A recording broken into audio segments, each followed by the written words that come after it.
Hello दोस्तों, स्वागत है आप सभी का मेरे यूट्यूब चैनल में। और आज भी हम अपना जनरेटिव एआई कोर्स कंटिन्यू रखेंगे इस वीडियो में। ओके, सो स्टार्ट करते हैं। हमने अभी तक क्या पढ़ लिया है, एक बार क्विकली रिवाइज कर लेते हैं। हमने सबसे पहले पढ़ना स्टार्ट किया था कि हम देखने जा रहे थे कि अपना खुद का एलएलएम मॉडल बनाना हो तो कैसे बना सकते हैं। और उसकी जर्नी में हमने सबसे पहले देखा कि कैसे डेटा को प्रिपेयर किया जाता है, जिसमें हमने पढ़ा कि डेटा को टोकनाइज़ कैसे करते हैं बाइट पेयर एन्कोडिंग की हेल्प से।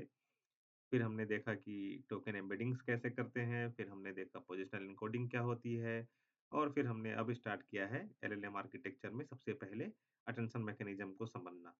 जिसमें अटेंशन मैकेनिज़्म में हमने सबसे पहले स्टार्ट किया सिम्प्लिफाइड सेल्फ अटेंशन क्या होता है। फिर हमने देखा थ्योरी पढ़ी कि सेल्फ अटेंशन क्या होता है और कैसे उसका इंट्यूशन क्या है, क्यों यूज़ करना है हमें। ये सारी चीज़ें हमने लास्ट वीडियो में डिटेल में देखी। सो आई होप अगर आप इस वीडियो पर पहली बार आए हैं तो प्लीज़ मेरे चैनल पर प्लेलिस्ट को फ़ॉलो करें और पिछले वीडियोज़ को देखें, जिससे कि ये वीडियो आपको समझने में आसानी हो, और इसका डिस्क्रिप्शन में लिंक मैं डाल दूँगा। सो चलिए स्टार्ट करते हैं आज का एजेंडा। सो सबसे पहले हम लास्ट क्लास का थोड़ा-सा रिवीजन कर लेते हैं, बिकॉज़ आज हमने जो पिछले क्लास में थ्योरी पढ़ी थी, उसी को हम जो है आज कोड करेंगे और आगे का टॉपिक पढ़ेंगे, जो कि हमारा कॉज़ल सेल्फ अटेंशन है और मल्टी हेड अटेंशन है। ओके? सो सबसे पहले हमने पढ़ा कि सिम्प्लिफाइड अटेंशन क्या होता है, सेल्फ अटेंशन क्या होता है लास्ट क्लास में, जिसमें मैंने यहाँ पर एक एग्जांपल लिया है। मान लीजिए मेरे पास एक सेंटेंस है, जिसमें मेरे पास 3 वर्ड्स हैं, आई लव इंडिया, और इन सेंटेंस को मैंने आईडी दे दी है टोकन 1, टोकन 2 एंड टोकन 3।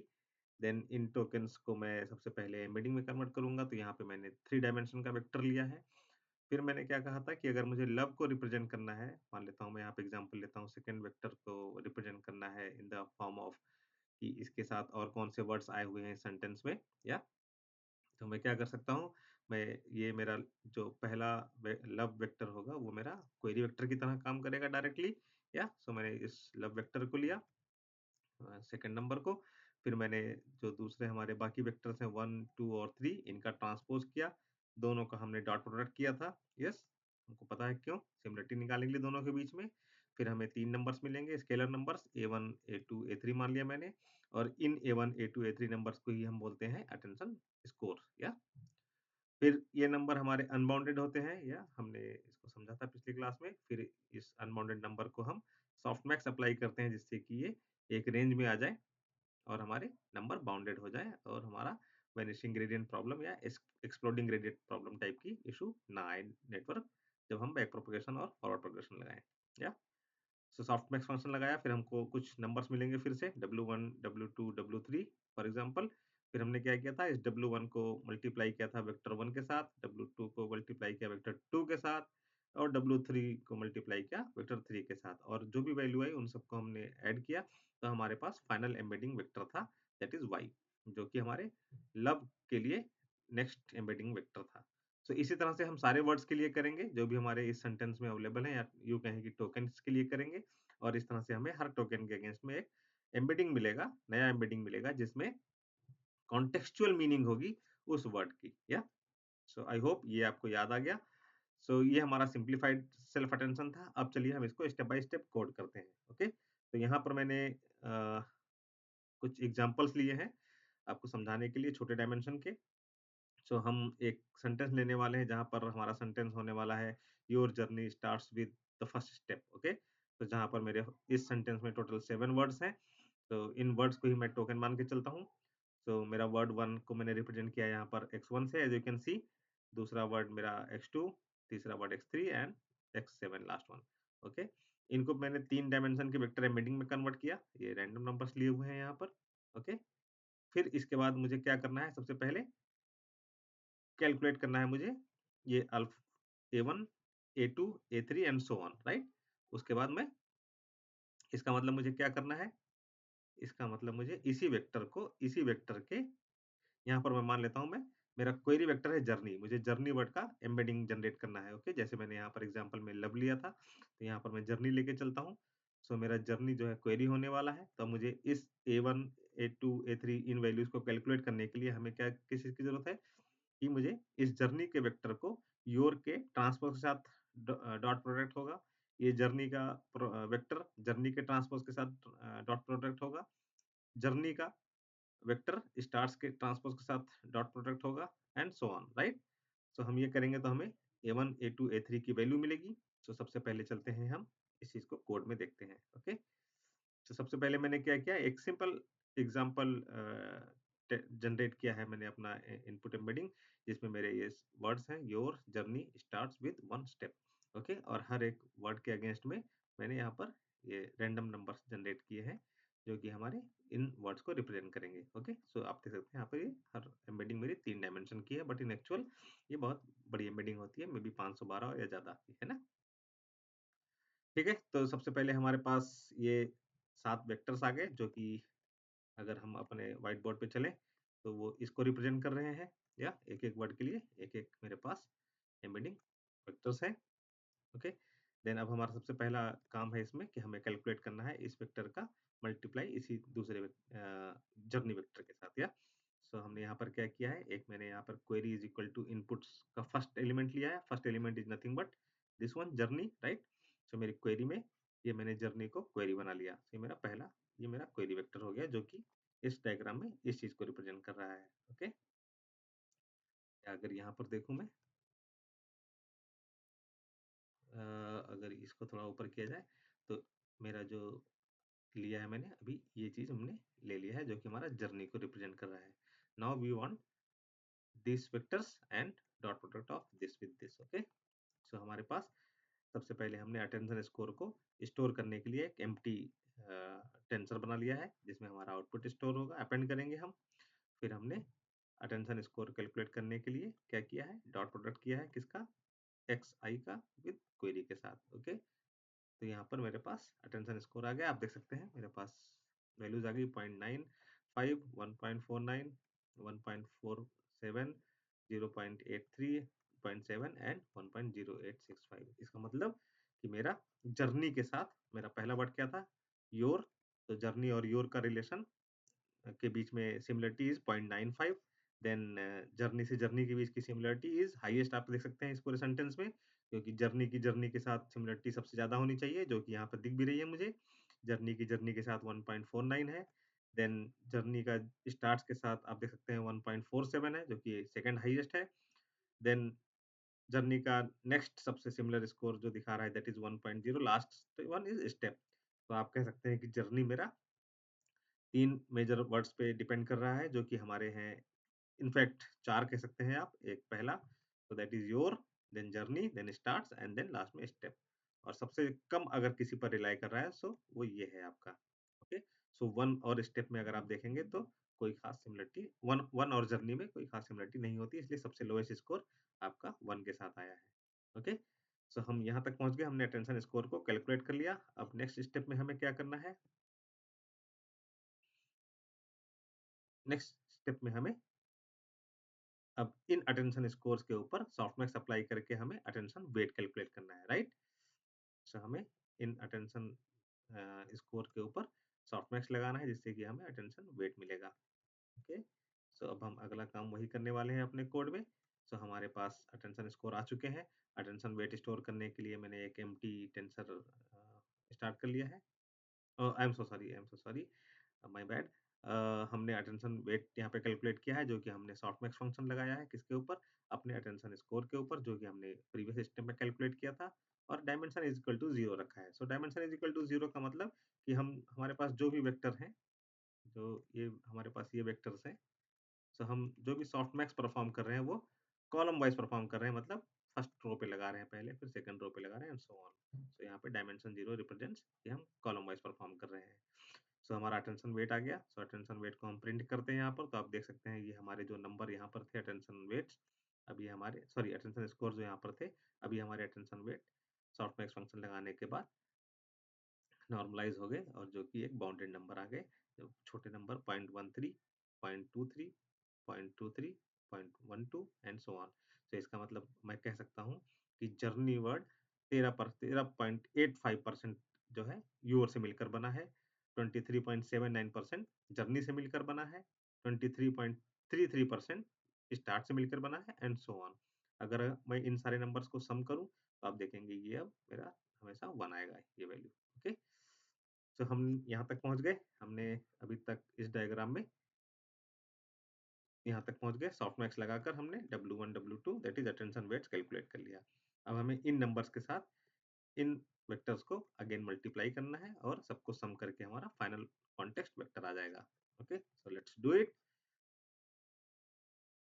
यहाँ पर अगेन हमने यहाँ पर अपना अगेन इनपुट क्वेरी को जर्नी ही रखा हुआ है।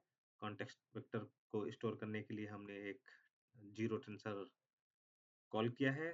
फिर हमने कॉन्टेक्स्ट वेक्टर को यहाँ पर कैलकुलेट किया है, फिर सम करा है सबको। जैसा कि आपने यहाँ पे देखा था, हमें जो भी वैल्यू आएगी सबको सम करना है यहाँ पर, राइट? फिर हमने यहाँ पर अटेंशन वेट्स को लिया है और उसके साथ हमने सारे वेक्टर्स जो भी हमारे थे x1 x2 x3 उन सारे वर्ड्स को मल्टीप्लाई किया है और सबको सम करते गए हैं। एंड फाइनली हमारे पास एक फाइनल एम्बेडिंग है जो कि 1 क्रॉस 3 है अगेन। ओके, सो हमने जो भी एम्बेडिंग स्टार्ट की थी वो हमारे 3 डायमेंशन की थी यहाँ पर, और फाइनली हमको आउटपुट भी 3 डायमेंशन का ही ऐसा मिला हुआ है। ओके, सो ये सब करने के बाद हमने क्या किया, अ, अपना कॉन्टेक्स्ट वेक्टर फॉर जर्नी हमको नया मिल गया जिसमें हमारे इस वेक्टर में इंफॉर्मेशन है जो कि इस सेंटेंस के कॉन्टेक्स्ट के हिसाब से इसमें इंफॉर्मेशन मैंने ऐड कर ली है। तो ये हमारा फाइनल एम्बेडिंग वेक्टर हो गया। ओके, सो अब अगर हमें ये सारे ही इनपुट टोकन के लिए करना हो तो सिंपली हम अब वही सारे स्टेप्स करेंगे। सो आई होप आप समझ सकेंगे। अब अटेंशन स्कोर को हमने इनपुट को और इनपुट के ट्रांसपोज से मल्टीप्लाई कर दिया। देन हमारे पास यहाँ पर देखिए जहाँ पर एक डायमेंशन का वेक्टर टेंसर आ रहा था, अब मेरे पास ये 6 इनपुट्स हैं यहाँ पर। ओके, अब इसको हम नॉर्मलाइज करेंगे सॉफ्टमैक्स लगा के। सो हमने यहाँ पे सॉफ्टमैक्स लगा के नॉर्मलाइज कर दिया। फिर हम नीचे आते हैं, फिर हमने सारे कॉन्टेक्स्ट वेक्टर निकाल लिए और हमारा फाइनल आउटपुट ये आता है। ओके, सो ये हो गया हमारा सिंप्लीफाइड सेल्फ अटेंशन को कोड करने का तरीका। अब हम आगे बढ़ते हैं सेल्फ अटेंशन की तरफ, जिसमें हम ट्रेनेबल पैरामीटर इंट्रोड्यूस करना चाहेंगे। सो हमने पढ़ा था कि हमने देखा था लास्ट सेक्शन में कि ये जो हमारे query, let me take another colour, green colour से मैं लेता हूँ। क्वेरी ये हमारा की वेक्टर की तरह काम कर रहा था, ये हमारा वैल्यू वेक्टर की तरह काम कर रहा था। तो हमने पढ़ा था कि ये अभी हम यहाँ पर सेम ही एम्बेडिंग वेक्टर को यूज़ कर रहे हैं तीनों काम के लिए। फिर हमने पढ़ा कि क्यों ना हम ऐसा कुछ करें जिससे हम इस एम्बेडिंग वेक्टर से, इस जो हमारा इनपुट एम्बेडिंग वेक्टर है, इससे अलग-अलग क्वेरी की और वैल्यू जनरेट कर पाएँ, और फिर बस उन्हीं एम्बेडिंग वेक्टर्स को बार-बार ना यूज़ करके हम यहाँ पर डिफरेंट डिफरेंट वेक्टर्स यूज़ करें for query other vector, for key another vector, for value another vector. So और जो हमारे ट्रेनेबल पैरामीटर्स होंगे, ओके, जिनको हमने WQ, WK और WV कहा था। सो हमने कुछ इस तरह से करने वाले हैं यहाँ पर। सिर्फ थोड़ा-सा चेंज ये है कि हमारे पास एम्बेडिंग वेक्टर है, फिर हम कुछ रैंडम WQ, WK और WV लेंगे, फिर इन तीनों का WQ, WK और WV को मल्टीप्लाई करेंगे अपने एम्बेडिंग वेक्टर के साथ, तो हमें 3 नए वेक्टर मिलेंगे जो कि क्वेरी होंगे, की होंगे और वैल्यू होंगे। इन WQ, WK और WV को हम रैंडमली इनिशियलाइज़ करते हैं और बाद में मॉडल को ट्रेन करने से ये पैरामीटर्स अपने आप एडजस्ट हो जाते हैं। ओके, तो अभी हम रैंडम नंबर लेंगे। जब हम अपना ट्रांसफार्मर या LLM आर्किटेक्चर पूरा बनाएँगे तो उसमें हम देखेंगे इसको हम कैसे जनरेट कर सकते हैं। ओके, तो ये हमें करना है। फिर हमारे पास यहाँ पर की मेट वेल मिल गया, दूसरा कलर ले लेता हूँ मैं। हमारे पास एक वेक्टर मिल गया क्वेरी का, एक की का, एक वैल्यू का, और अब हम इसको यहाँ पर सिर्फ हमारा ये चेंज होगा कि यहाँ पर हम क्वेरी वेक्टर लेंगे, यहाँ पर हम की वेक्टर लेंगे और यहाँ पर हम वैल्यू वेक्टर लेंगे। बाकी हमारा प्रोसेस सेम ही रहेगा। ओके, सो आते हैं कोडिंग पार्ट में, देखते हैं स्टेप बाय स्टेप। तो सबसे पहले हमें यहाँ पर एक डायमेंशन बताना होगा। तो मैंने यहाँ पर सबसे पहले तो हमारा अगेन क्वेरी हमारा होने वाला है जर्नी। ओके, फिर हमने एक डायमेंशन यहाँ पे डिफाइन किया है कि हमें कितने डायमेंशन का वेक्टर चाहिए। तो यहाँ पर हमने डी इन का शेप लिया हुआ है, जो कि हमारा ये इनपुट का शेप बताएगा। ओके, तो हमारा अगर यहाँ पे 1 क्रॉस 3 था तो ये हमारा डी इन हो जाएगा 3। डी आउट हमने ले लिया है 2, ऐसे ही। ओके, नॉर्मली इन और आउट सेम डायमेंशन के होते हैं, बट लेट्स सी। उसके बाद हम इनिशियलाइज़ करेंगे WQ, WK और WV। सो यहाँ पर हमारे पास डब्ल्यू क्वेरी, डब्ल्यू की और डब्ल्यू वैल्यू है, जिसको हमने torch.nn से इनिशियलाइज़ किया हुआ है और जिनका शेप एंड साइज़ हमने रखा है डी इन और डी आउट के बराबर, ओके? इसको देख सकते हैं आप, आपके पास एक random W query vector generate हो गया है, जो कि कुछ इस तरह दिख रहा है। तो आप देख सकते हैं ये हमारा 3 क्रॉस 2 का मैट्रिक्स है, ओके? अब आगे बढ़ते हैं, इसी तरह हमारा डब्ल्यू की और डब्ल्यू वैल्यू भी हमने रैंडम जनरेट कर लिया है। अब हमें क्या करना है, इस डब्ल्यू क्वेरी, डब्ल्यू की और डब्ल्यू वैल्यू को एम्बेडिंग वेक्टर के साथ मल्टीप्लाई करना है और एम्बेडिंग हमारा क्या है यहाँ पर x2, अभी हमारा क्वेरी वेक्टर है x2, ओके? क्योंकि हमारा ये वाला वैल्यू है, जो हम जर्नी का भी निकाल रहे हैं, ओके? जब एक साथ निकालेंगे तो हम सारे इनपुट से मल्टीप्लाई करेंगे। तो अभी हम जर्नी के लिए कर रहे हैं, तो यहाँ पर हमने तीनों अपने डब्ल्यू वेक्टर्स को तीनों के साथ मल्टीप्लाई कर दिया, तो हमारे पास क्वेरी 2, की 2 और वैल्यू 2 आ गया है। इसको पब्लिश करेंगे तो कुछ इस तरह से आपको यहाँ पर नंबर्स दिख रहे हैं। ओके, सो यहाँ पर हमारे पास आ गए। तो सिमिलरली अगर हमें सारे वर्ड्स के लिए करना हो तो हमारा की मैट्रिक्स हो जाएगा इनपुट्स इनटू डब्ल्यू की, value is equal to inputs into W value. Okay, तो ये हो गया हमारा। फिर अब नेक्स्ट स्टेप में हमें अटेंशन स्कोर कैलकुलेट करना है, जिसमें हमें क्वेरी और की को ट्रांसपोज करके मल्टीप्लाई करना है। ओके, सो हमारे पास कुछ इस तरह से आ जाएगा। अभी मैं एक वर्ड के लिए ही कर रहा हूँ, इसलिए आपको ऐसा दिख रहा है। अब अगर आपको अटेंशन का फॉर्मूला याद हो तो हमने डॉट प्रोडक्ट लेने के बाद हमको D under root of D के से डिवाइड करना था अपने इस डॉट प्रोडक्ट को, राइट? वो हमने किस लिए किया था? वेरिएंस को नेगोशिएट करने के लिए, और इसकी हमने डिटेल में चर्चा की थी लास्ट सेशन में। सो आप प्लीज़, अगर आपको डाउट है या आपने सेशन नहीं देखा है तो उसको जाके एक बार देख लें, जिससे कि आपको समझ में आए।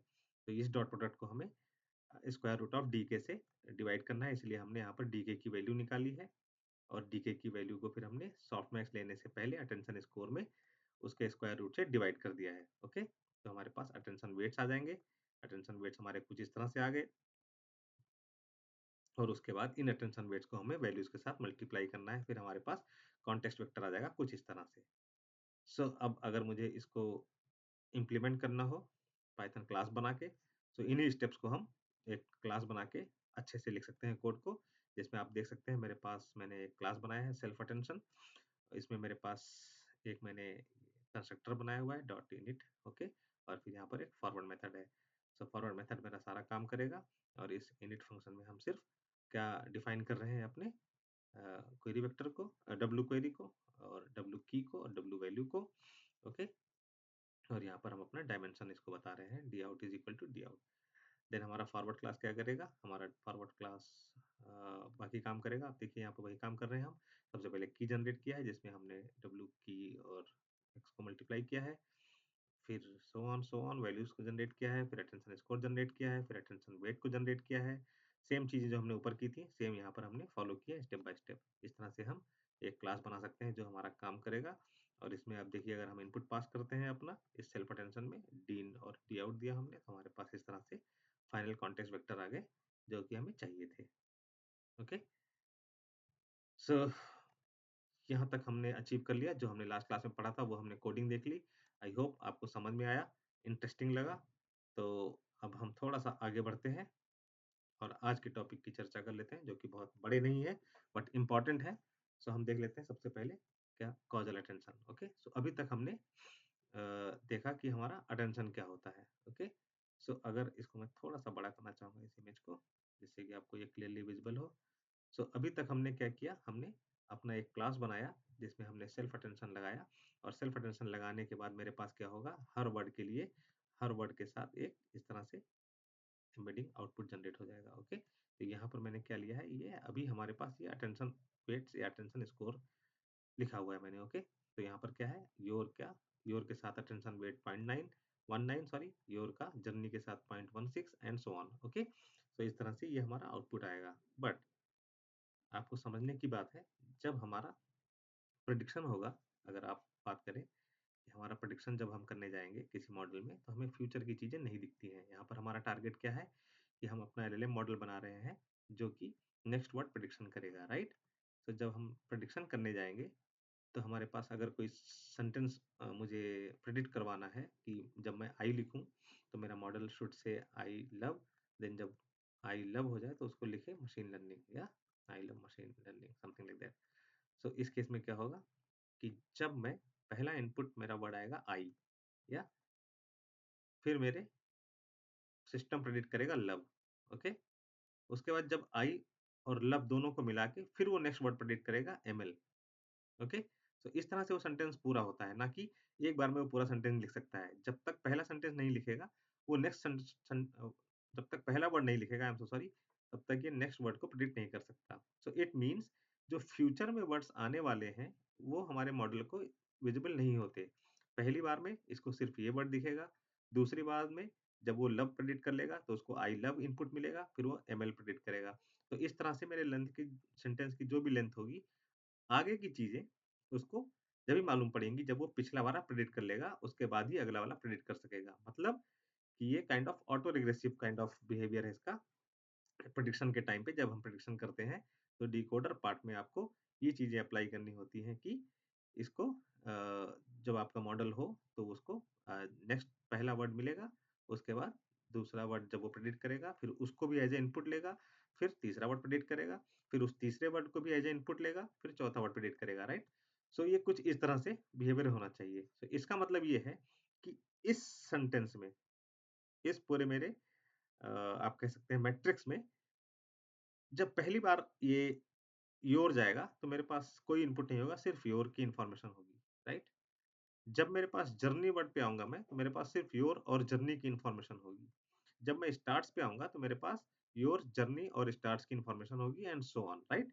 सो इसका मतलब ये है कि जो ये मेरा मैं डेटा पॉइंट्स हैं, आप कह सकते हैं ये वाले सारे, पूरा ट्रायंगल जो बन रहा है, ये मेरे सिस्टम को नहीं दिखना चाहिए, right? While doing the prediction.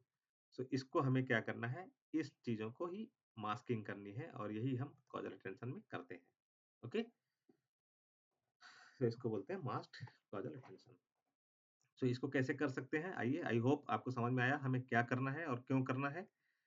सो अब देखते हैं कैसे कर सकते हैं, तो आपके मन में आ रहा होगा तो ये तो बहुत ही आसान सी चीज़ है कि हमारे पास एक मैट्रिक्स है, ऑलरेडी इसमें कुछ नंबर्स हैं, तो अगर मैं इनको कुछ इस तरह के मैट्रिक्स से मल्टीप्लाई कर दूँ, जो कि हमारे ट्रायंगुलर मैट्रिक है अगर आप देख सकते हैं, जहाँ पर मेरा एक नीचे का पोर्शन सारा 1-1 है और ऊपर का सारा 0-0 है। अगर मैं इन दोनों को एक साथ मल्टीप्लाई कर दूँ, तो मुझे क्या मिलेगा? जो मुझे चाहिए था, मेरे ये सारे कंपोनेंट 0 हो जाएँगे, ओके? जो मुझे चाहिए था मुझे वही मिलेगा यहाँ पर, राइट? बट अब इसको करने से क्या प्रॉब्लम होगी? इसको करने से ये प्रॉब्लम है अगर आप देखिए ध्यान से, तो सबसे पहले हमने क्या किया था? हमने अटेंशन स्कोर कैलकुलेट किया था, I am so sorry, attention score calculate किया था, या अटेंशन स्कोर को कैलकुलेट करने के बाद हमने इस पे सॉफ्टमैक्स लगाया था, ठीक है? सो सॉफ्टमैक्स लगाने का मतलब है कि ये जो नंबर थे ऊपर, इन सब का मेरा सम 1 हो रहा था और अगर अब मैं इनको इस मैट्रिक्स से मल्टीप्लाई कर दूँगा, इस मैट्रिक्स से, सो क्या होगा ये ऊपर के मेरे ये वाले मैं दूसरा कलर ले लेता हूँ, ये पोर्शन पहली रो में 0 हो जाएगा, that will become 0.19, right? Then मेरे दूसरे वाले में क्या होगा? 0.2, 0.16 बचेगा और ये वाला पोर्शन मेरा खत्म हो जाएगा। फिर मेरे तीसरे वाले में क्या बचेगा? ये बचेगा, ये पोर्शन खत्म हो जाएगा। सो मेरा सॉफ्टमैक्स लगाने का जो पर्पज़ था वो मेरा यहाँ पे डिस्ट्रॉय हो गया, जो कि पॉइंट जो कि मेरा सम 1 आ रहा था वो अब मैं नहीं कर सकता। सो आप कहेंगे इसमें क्या है? ये काम करने के बाद मैं इसके ऊपर फिर से अगर सॉफ्टमैक्स लगा दूँ, तो ये मेरा फिर से काम करने लगेगा। बट इसमें प्रॉब्लम क्या है? इसमें कुछ प्रॉब्लम है। जैसे कि जब आपने ये नंबर निकाले हैं, जैसे मैं मान लीजिए अगर मेरे पास एक मैट्रिक्स है, जिसमें मेरी वैल्यू पहली है 1, 2 और 3, सिंपल एग्ज़ाम्पल ले रहा हूँ, ओके? अब मैंने क्या किया? पहले मैंने इनको लेट्स से नॉर्मलाइज़ करता हूँ मैं टोटल से डिवाइड करके, तो तीनों का सम कितना होगा? 6। तो मेरा पहला नंबर हो जाएगा 1/6, दूसरा नंबर हो जाएगा 2/6 और तीसरा नंबर हो जाएगा 3/6, राइट? सो जो ये मेरा नंबर आया, ये जो नंबर आया मेरा नया नंबर, ओके? सो क्या ये डिपेंडेंट नहीं है बाकी 2 नंबर्स पे? अब मैं ये करने के बाद अगर इनको 0 कर भी देता हूँ, राइट? अगर मैं ये करने के बाद बाकी के 2 एलिमेंट को 0 कर दूँ और पहला ऐसे ही रखूँ 1/6 0 0 मान लीजिए मैं ऐसे कर देता हूँ, राइट? तो क्या होगा कि मेरे ये 0 तो हो गए, बट स्टिल मेरे पहले वाला जो नंबर है, इसमें दोनों का इन्फ्लुएंस है। इन दोनों की इन्फॉर्मेशन कहीं न कहीं छुपी हुई है, जो कि मेरा पर्पज़ नहीं था। मैं ये 0 इसीलिए कर रहा था कि मैं आगे के वर्ड्स को अपने सिस्टम को नहीं दिखाना चाह रहा था, राइट? जो कि उसके पास इन्फॉर्मेशन नहीं रहेगी। तो हमारा पर्पज़ ये था और अगर हम सॉफ्टमैक्स पहले लगाएँगे और उसके बाद 0-0 करेंगे, तो मेरी ये प्रॉब्लम तो अभी भी है क्योंकि ये नंबर कहीं न कहीं इन दोनों नंबर को भी यूज़ करके ही कैलकुलेट हुआ है, राइट?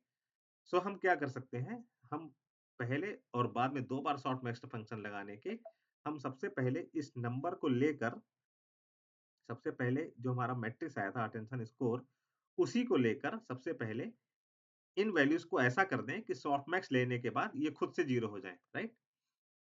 सो हमारा सॉफ्टमैक्स फंक्शन का फ़ॉर्मूला क्या होता है? वो होता है कुछ exponential to the power x, right? Exponential to the power value.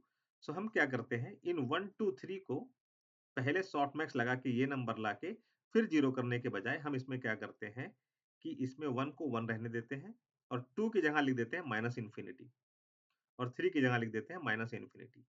सो अब मैं जब इनका सॉफ्टमैक्स फंक्शन लूँगा, तो ये ऑटोमैटिकली ये एलिमेंट 0 हो जाएगा क्योंकि e to the power minus infinity will become 0 and this will also become 0, okay? So मेरा पर्पस सॉल्व हो जाएगा और अब ये 1 नंबर इंडिपेंडेंट है बाकी 2 नंबरों से। तो हम सॉफ्टमैक्स लगाने के पहले ही इन सारे एलिमेंट्स को इस मैट्रिक्स से अगर मल्टीप्लाई कर दें, तो हमारा ये सारे एलिमेंट्स माइनस इन्फिनिटी हो जाएँगे और उसके बाद सॉफ्टमैक्स लगाऊँगा, तो मेरा यही आउटपुट मिलेगा जो मुझे चाहिए था। And that is what we do in causal self attention. ये समझना ज़रूरी है बिकॉज़ ये चीज़ें हम डिकोडर में जाके करने वाले हैं, जब ट्रांसफार्मर आर्किटेक्चर पढ़ेंगे, तो मैं इसको बताऊँगा आपको कहाँ यूज़ हो रहा है। ओके, सो अभी हम सारे कंपोनेंट्स पढ़ रहे हैं जो हमारे ट्रांसफार्मर आर्किटेक्चर में आने वाले हैं। बाद और सारा सैंपल लेके हम कोडिंग कर रहे हैं। बाद में हम सबको एक साथ स्टिच करने वाले हैं ऑल टुगेदर। तो अगर आपको कंपोनेंट्स कैसे बने हैं, क्या लॉजिक लगा है, ये आइडिया होगा, तो आपको कोड करने में दिक्कत नहीं होगी। इसलिए मैं हर एक कंपोनेंट को पहले एक्सप्लेन कर रहा हूँ डिटेल में। तो आई होप आपको ये कॉज़ल अटेंशन, मास्क कॉज़ल अटेंशन समझ में आया, इसका वजह समझ में आया, कैसे करते हैं वो समझ में आया। इसमें एक छोटी-सी चीज़ और है, अगर आपको याद हो तो हमारे पास एक ड्रॉप आउट करके कॉन्सेप्ट होता था डीप लर्निंग में। उसमें हम क्या करते थे, एक छोटा-सा एग्ज़ाम्पल लेते हैं, अगर हमारे पास एक नेटवर्क होता था, तो हम इसमें से कुछ परसेंटेज ऑफ न्यूरॉन्स ड्रॉप कर देते थे ट्रेनिंग के दौरान में, जो लर्निंग में कंट्रीब्यूट नहीं कर रहे होते थे, राइट? तो उसी तरह हम यहाँ पर भी कुछ ड्रॉप आउट लगाते हैं कि जो भी हमारे यहाँ पर अटेंशन वेट और अटेंशन स्कोर या जो भी पैरामीटर हमारे ट्रेनिंग में कंट्रीब्यूट नहीं कर रहे हैं, उनको हम ड्रॉप कर सकते हैं। तो हम एक ड्रॉप आउट लेयर भी यूज़ कर सकते हैं with causal attention. So that's all, okay? So इसको हम कोडिंग में देखते हैं आके वेरी क्विकली। अब हमने यहाँ पर सेम जो हमने अभी तक क्लास बनाया था, अभी तक जो काम किया था, उसमें सिर्फ़ और सिर्फ़ 2 चीज़ें नई ऐड करी हैं, जिसमें हमारे पास एक हमने ये आप देख सकते हैं यहाँ पर एक माइनस इन्फिनिटी वाला ट्रायंगुलर मैट्रिक्स बनाया है और उसके बाद हमने बाकी सारा काम किया है और एक बीच में हमने यहाँ पर ड्रॉप आउट लेयर और ऐड किया है अटेंशन वेट्स के ऊपर। सो यही 2 चीज़ें हमने यहाँ पर चेंज कर दी और ये मेरा अब कॉज़ल मास्क अटेंशन की तरह ये फंक्शन काम करेगा। ओके? इसका यहाँ पर हमने सेम आउटपुट जनरेट किया हुआ है मैंने। सो आप यहाँ पर देख सकते हैं मैंने यहाँ पर कुछ सिंपल ऐसे इनपुट और इनपुट का स्टैक करके बैच बना लिया। बैच साइज़ में डाला इनपुट को और जब मैंने यहाँ पर बैच बना लिया, आप यहाँ देख सकते हैं मेरा सेम इनपुट 2 बार आ गया। ओके, सो मैं मतलब बैचेज़ में भेज रहा हूँ डेटा इसके पास और जब मैं इसको ऐसा डेटा यहाँ पे पास करूँगा इस क्लास के अंदर, तो मेरे पास ये कॉन्टेक्स्ट वेक्टर जनरेट होके आया है। Okay, after applying all these concepts what we have studied. So इस तरह से हमारा फंक्शन कॉज़ल अटेंशन के लिए बना सकते हैं क्लास। ओके, आई होप यहाँ तक आपको क्लियर हुआ। तो अब बहुत छोटी-सी एक और बात कर लेते हैं हम, मल्टी हेड अटेंशन क्या होता है? ओके, सो अभी तक हमने क्या पढ़ा कि हमारे पास एक वेक्टर एम्बेडिंग के रूप में डेटा आया, उसको हमने सेल्फ अटेंशन के ब्लॉक में पास किया सो दैट हमारा मॉडल इस सेंटेंस में छुपे वर्ड्स के कॉन्टेक्स्ट को भी समझ सके, राइट? सो यहाँ तक तो हमने कर लिया सेल्फ अटेंशन। बट अगर लेट्स से आपके पास एक सेंटेंस है, I saw I saw better है मैं टाइप कर लेता हूँ। यहाँ पर अगर मेरे पास एक सेंटेंस है, I saw a girl while I saw a girl riding a bicycle. Okay, bicycle bicycle ये मेरे पास सेंटेंस है। अब इस सेंटेंस में मेरे पास इसके 2 कॉन्टेक्स्ट हो सकते हैं, राइट? पहला कॉन्टेक्स्ट कि ये बाइसाइकिल ये गर्ल राइड कर रही है, दूसरा कॉन्टेक्स्ट इस बाइसाइकिल को मैं राइड कर रहा हूँ, क्या? सो इस सेंटेंस के 2 कॉन्टेक्स्ट हो सकते हैं, कॉन्टेक्स्ट नंबर 1 और कॉन्टेक्स्ट नंबर 2। सो अब चूँकि अगर मैं इस सेंटेंस को अपने सेल्फ अटेंशन में भेजूँगा, तो मेरा सेल्फ अटेंशन क्या करेगा, किसी एक कॉन्टेक्स्ट को समझेगा based on it's training and data, या? सो हमेशा ये इसके एक ही कॉन्टेक्स्ट को पकड़ पाएगा, दूसरे कॉन्टेक्स्ट को नहीं पकड़ पाएगा। सो अब इसका सॉल्यूशन क्या है? इसका सॉल्यूशन ये है कि मैं इसी सेंटेंस को एक बार सेल्फ अटेंशन के दूसरे ब्लॉक में भी भेजूँ, जो इसके दूसरे कॉन्टेक्स्ट को समझ पाए। ओके? सो इसी तरह हम कई सारे सेल्फ अटेंशन को एक-दूसरे के साथ स्टैक कर देते हैं और उनका जो आउटपुट होता है, वो हर आउटपुट हमारा बाद में हम इसको कॉनकैट कर देते हैं। सो अगर पहले का आउटपुट आउटपुट 1 है और दूसरे का आउटपुट 2 है, तो इस तरह से हमारा फाइनल आउटपुट होगा आफ्टर 2 सेल्फ अटेंशन ब्लॉक्स के बाद। ओके? तो इसी तरह से हम यहाँ पर कई सारे सेल्फ अटेंशन ब्लॉक्स को एक-दूसरे के ऊपर स्टैक करते हैं और जो हमारा फाइनल आउटपुट आता है, उन दोनों को या उन सारी को हम ऐसे कंबाइन करके हमारा फाइनल कॉन्टेक्स्ट वेक्टर जनरेट होता है और यही होता है मल्टी हेड अटेंशन।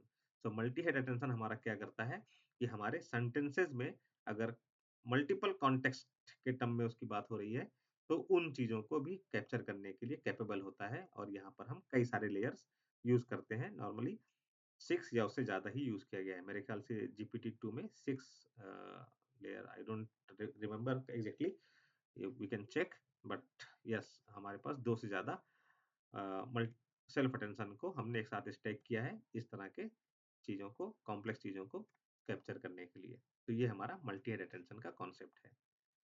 सो आज के लिए इतना ही था मेरे पास। आज हम इतना ही डिस्कस करने वाले थे। आई होप आपको समझ में आया होगा। अब हमने अपना पूरा अटेंशन मैकेनिज़्म डिटेल में समझ लिया है, उसका मैथमेटिकल कॉन्सेप्ट। हमने सैंपल डेटा के साथ कोडिंग करना भी सीखा। हमने देखा कैसे हम क्लासेस बना सकते हैं। तो हमें अब पूरा अटेंशन, सेल्फ अटेंशन और मल्टी हेड अटेंशन का कॉन्सेप्ट क्लियर हो चुका है, जो कि हमारे ट्रांसफार्मर ब्लॉक का सबसे इम्पोर्टेंट कॉन्सेप्ट है। और इसको समझना बहुत ही ज़रूरी है बिकॉज़ इसके बिना हमारा ट्रांसफ़ॉर्मर आप कह सकते हैं कि वैसा परफ़ॉर्म नहीं करेगा जैसा ये करता है। So it is the most important concept और आई होप आपको मैं ये समझाने में सफल रहा। अगले क्लास में अब हम पढ़ना शुरू करेंगे एलएलएम आर्किटेक्चर के बारे में, यानी कि हम अपने ट्रांसफ़ॉर्मर आर्किटेक्चर में अभी बाकी मल्टी हेड एक्सटेंशन के अलावा उसके बाद जो भी हमारे इसमें कंपोनेंट्स हैं लाइक फीड फॉरवर्ड नेटवर्क में हमारा एक्टिवेशन फंक्शन क्या है, हमारे शॉर्टकट कनेक्शन क्या है, एसेक्ट्रा एसेक्ट्रा। तो हम बाकी सारी चीज़ें इसमें अब आगे पढ़ने वाले हैं कंपोनेंट बाय कंपोनेंट। तो 3 से 4 सेक्शन में हम सारे कंपोनेंट्स को इंडिविजुअली कवर करेंगे और उसके बाद हम ट्रांसफ़ॉर्मर को पूरा एंड टू एंड बिल्ड करेंगे और कोड करेंगे और वो देखेंगे कैसे किया जाता है। सो ठीक है तो दोस्तों आज के लिए बस इतना ही। मिलते हैं नेक्स्ट लेक्चर में। तब तक के लिए शब्बा खैर। Thank you so much.